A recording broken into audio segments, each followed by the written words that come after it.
Merci de choisir Biwan pour vous mettre au point sur l'actualité. La Saint-Valentin oblige. Les amoureux se sont bousculés aujourd'hui dans des maisons de vente de fleurs et autres cadeaux à offrir aux êtres chers. Chaque année qui passe, la célébration de cette fête prend de l'ampleur dans toute l'étendue de la RDC. Comme s'il y avait causalité à effet, l'association du bien-être familial et naissance responsable a choisi la commémoration de la fête des amoureux pour distribuer des préservatifs à des personnes ciblées. On ne sait jamais avec des infections sexuellement transmissibles.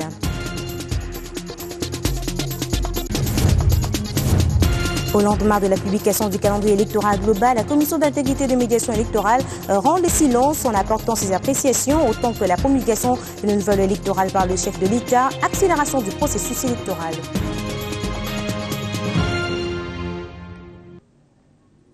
Bienvenue à tous. La Commission d'intégrité et médiation électorale a entre autres pour mission de contribuer à l'émergence d'une culture démocratique qui privilégie les élections équitables et transparentes comme la seule voie d'accès au pouvoir. Une mission claire qui a trouvé son assentement à travers la publication du calendrier global par la CENI et la promulgation de la nouvelle électorale par le président de la République. Deux grandes actions saluées par la CIM. Ceci constitue une avancée notable dans la poursuite du processus électoral en cours dans notre pays. À cet effet, la Commission d'intégrité et médiation électorale 1. Encourage la CENI à multiplier des réunions de concertation et de sensibilisation avec la population en vue de l'appropriation du calendrier électoral global. 2. Elle encourage le gouvernement à apporter dans les délais les réponses appropriées aux différentes contraintes logistiques et financières du calendrier et de renforcer la collaboration avec la CENI pour relever les défis, les différents défis. 3. Elle appelle toutes les parties prenantes au processus électoral à se préparer pour affronter dans la paix les échéances électorales et privilégier des échanges francs. 4.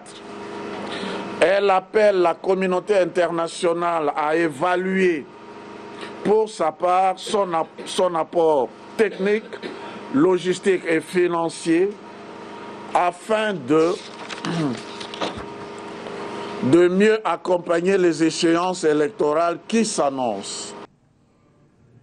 Avant l'adoption de cette nouvelle loi par le Parlement, il y a eu agitation de la rue du 19 au 20 janvier dernier et deux éléments de la police nationale qui ont payé de leur vie la défense de l'ordre public ont été honorés aujourd'hui au quartier général avant la levée de leur corps pour l'enterrement.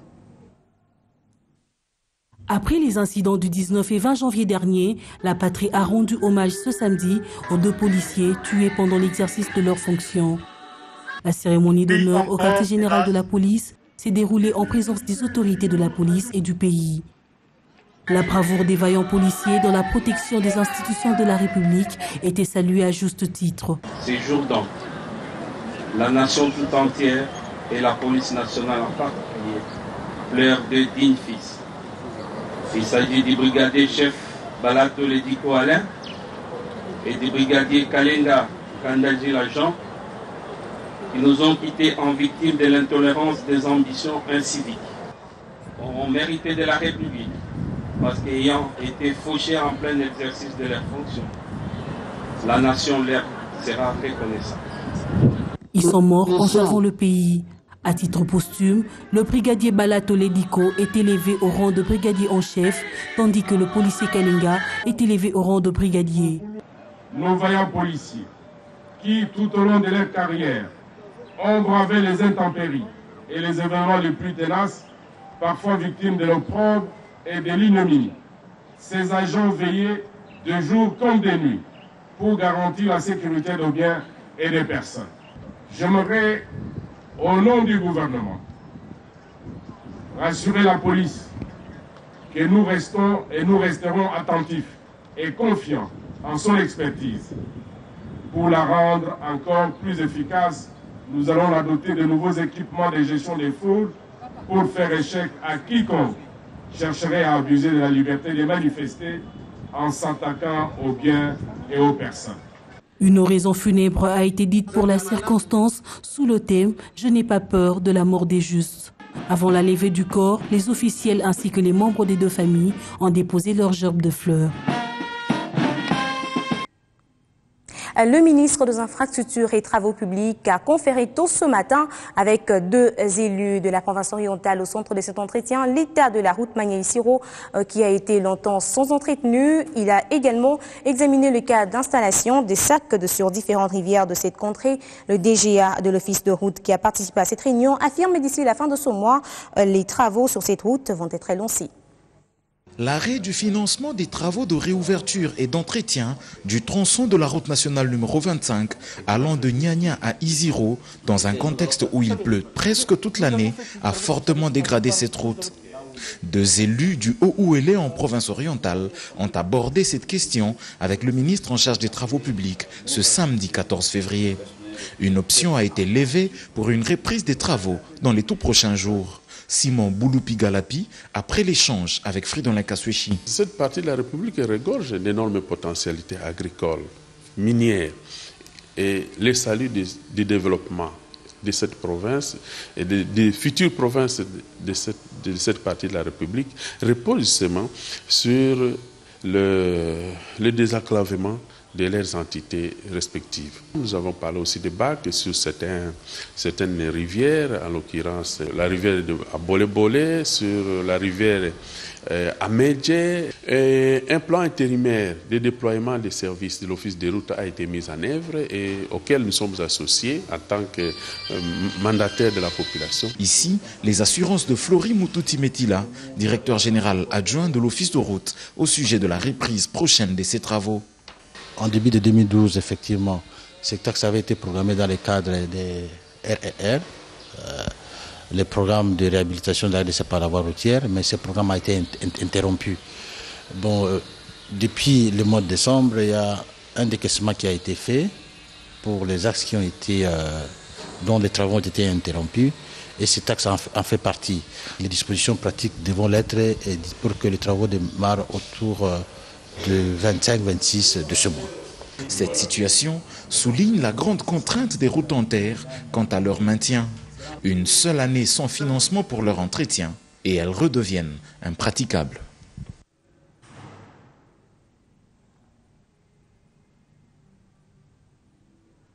Il est allé visiter ce vendredi le grand site d'Inga dans le Bas-Congo, accompagné d'une forte délégation. Le vice-président de la Banque africaine de développement chargé des opérations tient à tout prix matérialiser ce projet crucial pour les continents africains. National numéro 1. À bord de ce cortège, une délégation de la Banque africaine de développement conduite par son vice-président chargé des opérations. Direction, site Grand Inga dans le Bas-Congo. Objectif, c'est rendre compte de la réalité sur le terrain. De l'endroit où seront implantées progressivement cette centrale hydroélectrique à la station de conversion du Grand Inga en passant par Inga 1 et 2, les merveilles des dites centrales n'ont pas laissé indifférentes ces délégations. La visite entre dans le cadre de matérialisation du projet intégrateur pour le continent initié par la BAD. La Banque africaine de développement, comme vous le savez, est un de vos partenaires privilégiés. Nous sommes votre banque. Nous sommes votre banque. Et en tant que votre banque, donc nous sommes à votre écoute. Un projet comme celui d'Inga est un projet du NEPAD. Et les chefs d'État africains ont donné à la Banque africaine le mandat, n'est-ce pas, pour développer le projet du NEPAD, donc naturellement celui d'Inga. Nous espérons que Inga 3 viendra, n'est-ce pas, contribuer à ce qui est déjà existant et donc donner beaucoup plus d'énergie au pays. Pour que nos économies ne soient beaucoup plus concurrentes et contribuer aussi au développement d'autres pays de la sous-région. Avant de regagner Kinshasa, la délégation a été reçue par le gouverneur du Bas-Congo avec qui elle a échangé notamment sur l'appui substantiel des différents projets développés dans la province. Pour rappel, à travers ce projet de grande envergure, la BAD compte s'y mettre à fond pour relever l'économie aussi bien de la République démocratique du Congo que de la sous-région, et cela à travers le secteur énergétique. L'association de journalistes de la presse économique du Congo a soufflé ce samedi sur ses 25 bougies et pour concilier cet anniversaire à sa vocation de récompenser les personnalités, tous ceux qui se démarquent par leur contribution à la création des richesses et des emplois ainsi que dans les idées novatrices. APEC a remis le prix d'excellence au lauréat de l'édition 2015. L'ambassadeur Jean-Pierre Moutamba, initiateur de Bissau, est également à l'honneur. Nous sommes contents pour le prix que nous avons reçu. Comme je disais, Dieu, c'est le premier qui nous a appris à créer. Il a fait de nous des êtres semblables pour qu'enfin, qu'à notre tour, nous puissions aussi créer. C'est par le travail de la création qu'on nous appelle aujourd'hui les bâtisseurs du Congo, dans différents domaines, dans l'agriculture et l'élevage, dans la communication, avec notre chaîne de télévision et radio Héritage. Nous sommes contents. Notre tâche n'a pas été facile, surtout en cette période de crise économique et financière. Notre souhait est que ce prix vous motive encore davantage pour plus de réussite afin que la RDC entame effectivement son voyage vers les pays émergents. Samedi 14 février, un week-end tout à fait particulier pour les amoureux et l'occasion pour certaines maisons de vente de fleurs telles que Zimberly Flora de faire bonne affaire. Hommes et femmes, personne ne voulait passer à côté de la fête. Déjà les fleurs, c'est beau et on donne de beau qu'à la personne qu'on aime. Voilà. Et c'est pour ça que je suis venue chercher les meilleures fleurs ici pour offrir à celui que j'aime, c'est mon mari bien sûr. Fleurs, elles ont bassine belé et à bolingo. Tout le monde a rouge, rouge eza pour Saint-Valentin, de toyebi, ils ont la rouge, tout le monde a rose, ils ont bassine ya bolingo. On a préféré trop, la somba fleurs. Ils ont bien aussi la maman a moi cadeau. Chérie na yo linga mingi na mutema moi cadeau et ça la penda moi bien. Restons toujours dans ce chapitre, le 14 février, une occasion aux amoureux de s'exprimer face à la difficulté de contrôler le mauvais élan qui emballe certains esprits mal intentionnés. Il convient de prévenir une sensibilisation à laquelle s'est assignée l'association pour le bien-être familial et naissance désirable ce samedi à Kinshasa. Julie Sefou. Amour, oui, mais responsabilité d'abord. C'est le sens donné à la sensibilisation des populations sexuellement actives le jour de la Saint-Valentin. L'Association pour le bien-être familial Naissance désirable a déployé ses volontaires à travers la ville-province de Kinshasa. Ceux qui se procurent les préservatifs comprennent qu'ils sont appelés à se protéger. J'ai pris des préservatifs pour me protéger de beaucoup de maladies, dit cet homme. Il n'y a pas que le VIH-Sida, mais les autres infections sexuellement transmissibles peuvent autant tuer que le sida. Pour éviter également les avortements, autant recourir aux préservatifs. Il y a beaucoup d'infections qui tuent nos populations, mais par-dessus tout le sida. Le sida frappe les femmes et les hommes. Même les mariés tombent aussi dans ce piège. Alors, autant se protéger. Loin d'encourager la barbarie, la BFND recommande l'usage des préservatifs pour contribuer à la bonne santé des Congolais. L'occasion s'y prête le mieux à la fête des amoureux. Il y a toujours un débordement pour les jeunes, pour tout le monde, quoi. Pour tous les amoureux surtout. Il y a un débordement, mais c'est pourquoi nous sommes aujourd'hui sur le terrain pour sensibiliser tout le monde, que ce soit les jeunes, que ce soit les adultes, pour les canaliser un peu pour qu'il n'y ait pas un débordement. La population a compris que cette fois-ci, il faut se protéger. Ils ont besoin vraiment de nous. Voilà pourquoi là, nous lançons vraiment le message, si on peut nous aider avec les produits, puisque la population a besoin de ces produits-là. Nous ne sommes pas là pour dire aux jeunes de se prostituer, non. Nous sommes là pour leur aider. Donc on s'est dit, au lieu de leur laisser comme ça, nous voulons leur aider en faisant quoi? En leur montrant quelque chose. Donc c'est pourquoi la chose que nous avons vu le mieux à faire aujourd'hui, c'est le condom. Nous avons eu le condom masculin comme féminin pour aider le jeune à se protéger pour la journée d'aujourd'hui. La sensibilisation à l'occasion de la Saint-Valentin lance le programme de l'ABFND pour l'année 2015. Kinshasa connaît un taux croissant des violences sexuelles malgré les efforts menés par différents activistes de droits de l'homme. C'est ce que dit la publication du rapport des dossiers judiciaires sur base du monitoring assuré par la LISADEL. Nous avons reçu les coordonnateurs du collectif d'avocats de cette structure dans la rubrique Invité du journal.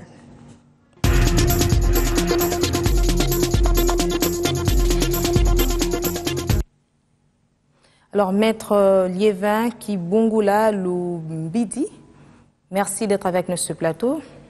C'est moi qui vous remercie. Alors, vous êtes le coordonnateur de la Ligue de la Zone Afrique pour la défense des droits des enfants et élèves.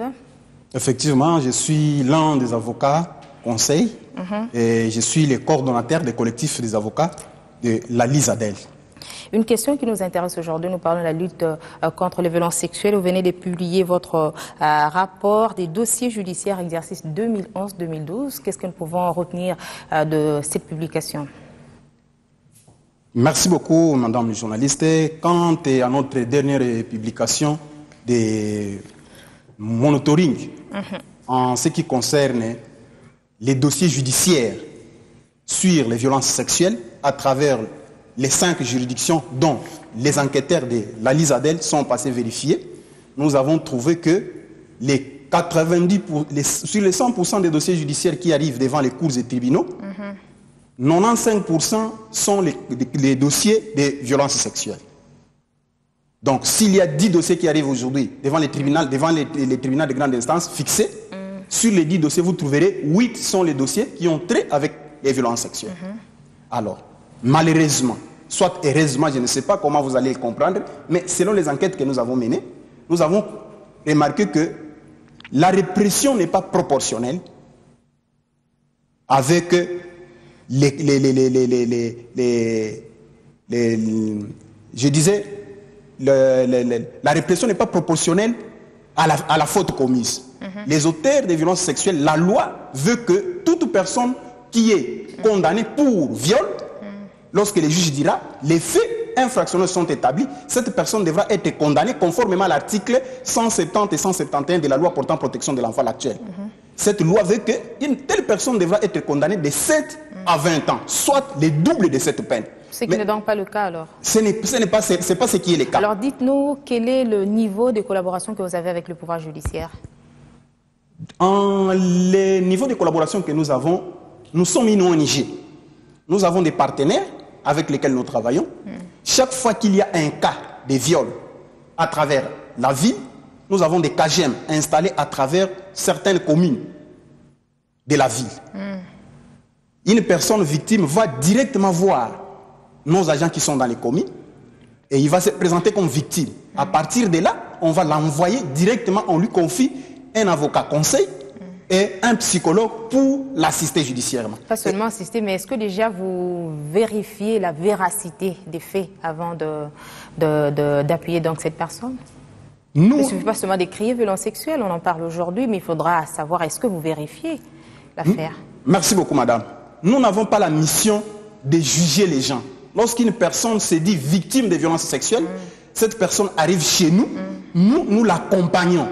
Ce n'est pas à nous de décider il a raison ou il a tort. On ne parle pas de la raison. Est-ce que vous vérifiez les faits? La vérification pour nous, c'est quoi? Le fait que vous venez chez nous, vous nous dites X m'a violé. Nous approchons. Nous n'avons pas le pouvoir d'approcher cette personne. Qu'est-ce que nous on fait?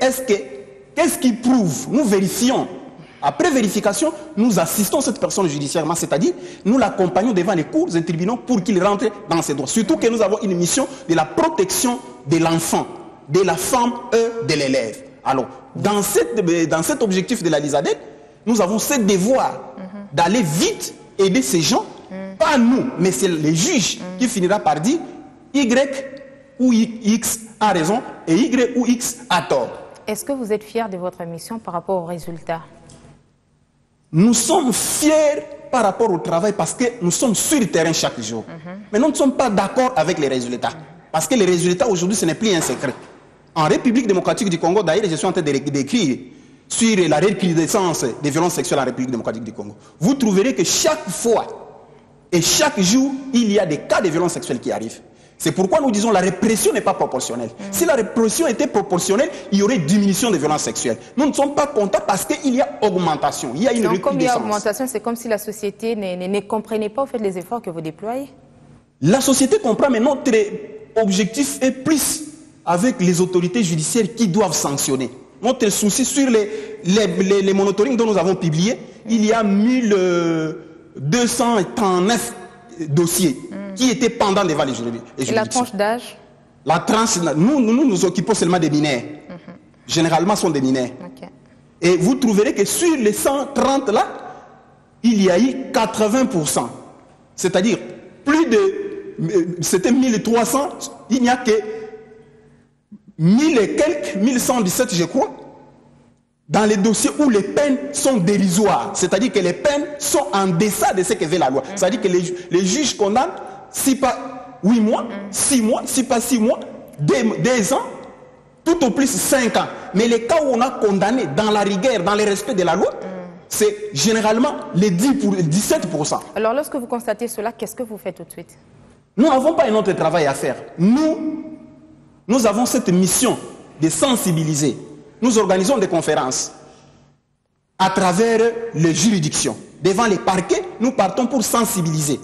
Avec nos partenaires, nous partons pour sensibiliser. Nous n'avons que cette mission d'éveiller. Et quand nous passons à la télé comme ça, c'est pour éveiller les autorités judiciaires.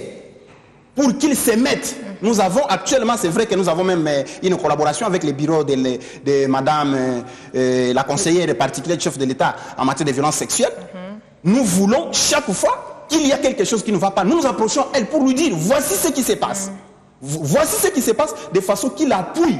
Et nous collaborons avec toutes les autorités judiciaires pour dénoncer. Nous avons cette mission de dénoncer chaque fois qu'il y a un comportement qui est à l'encontre des textes. Nous dénonçons ce comportement. La LISADEL dénonce de façon qu'il y ait un état de droit et l'enfant retrouve ses droits. Merci beaucoup pour cette détermination dont vous venez de nous démontrer, qui consiste à la défense des droits des enfants et élèves, Monsieur Lévin Guy Bungula. C'est moi qui vous remercie, madame, de nous avoir reçus et d'avoir passé ces messages très importants pour la République démocratique du Congo. Merci beaucoup. Merci.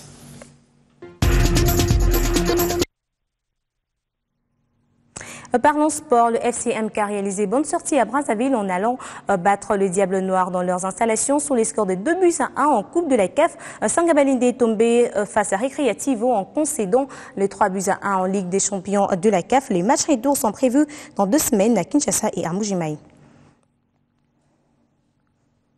Merci de prêter une attention particulière à cette édition d'actualité.